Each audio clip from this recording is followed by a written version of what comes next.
immediately exercise powers as acting president. For crying out loud. They're asking Vice President Mike Pence to invoke the 25th Amendment because Donald Trump is mentally, physically unfit of holding down the office for the next 4 or 5 days. And they also intend to vote on impeachment because he allegedly incited an insurrection on Wednesday. End of quote.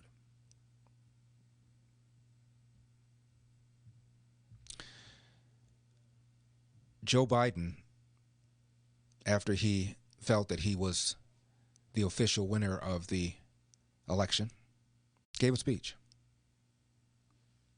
He talked about healing.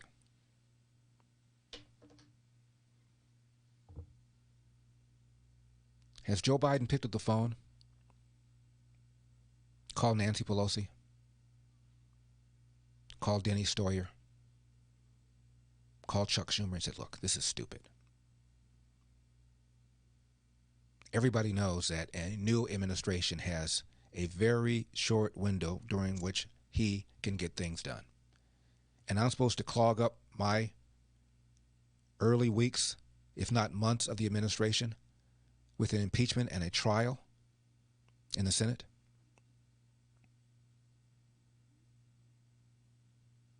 Or you guys claim Donald Trump did all this damage to the country that I have to undo. I'm going to be doing this.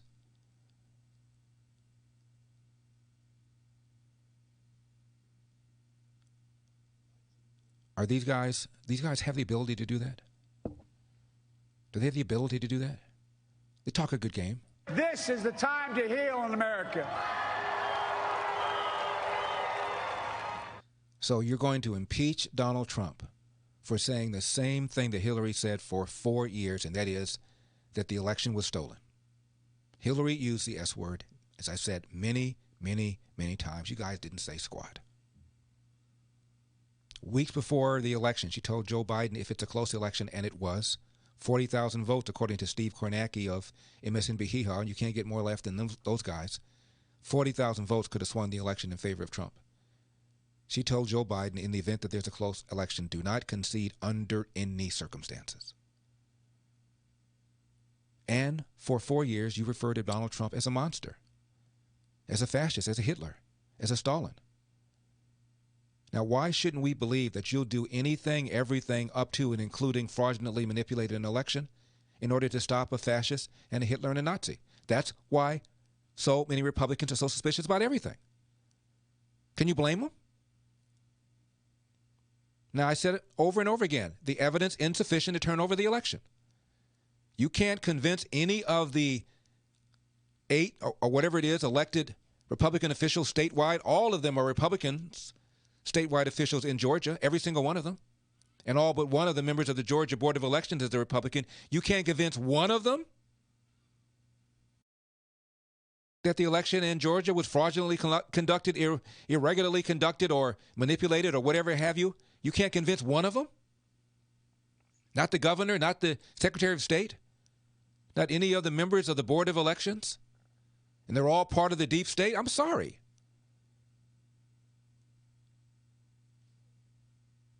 But Democrats challenged the election in 2000, challenged the election in 2004, challenged the election in 2016, the first week of January, the first week of the following year. All lawfully making protests, the same as Ted Cruz and the others were about ready to do until this riot took place.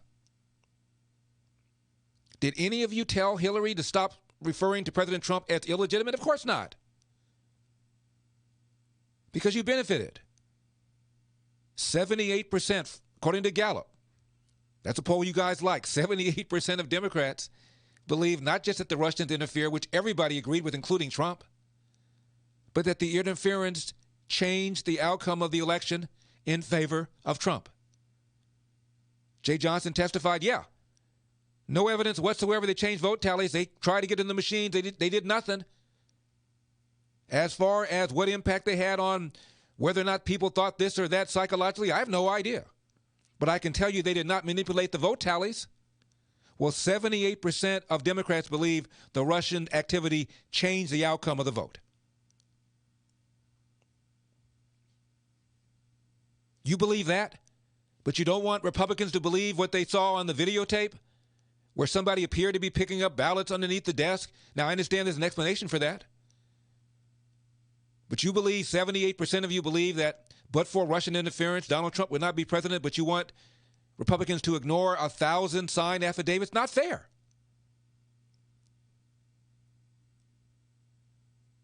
Such hypocrisy.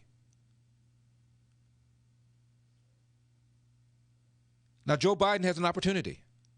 The same opportunity Barack Obama had when he first became president. Remember the incident between the Cambridge police and his friend, the Harvard professor? And instead of lecturing the Harvard professor on how to properly interact with the police officer who was respectfully doing his job, what did Obama say? He said the Cambridge police acted stupidly. And from that point on, more and more attacks against the police, to the point where one major organization blamed Obama for creating the atmosphere that caused 10 officers to be killed execution style in 3 different cities during the second part of his term. I am Larry Elder.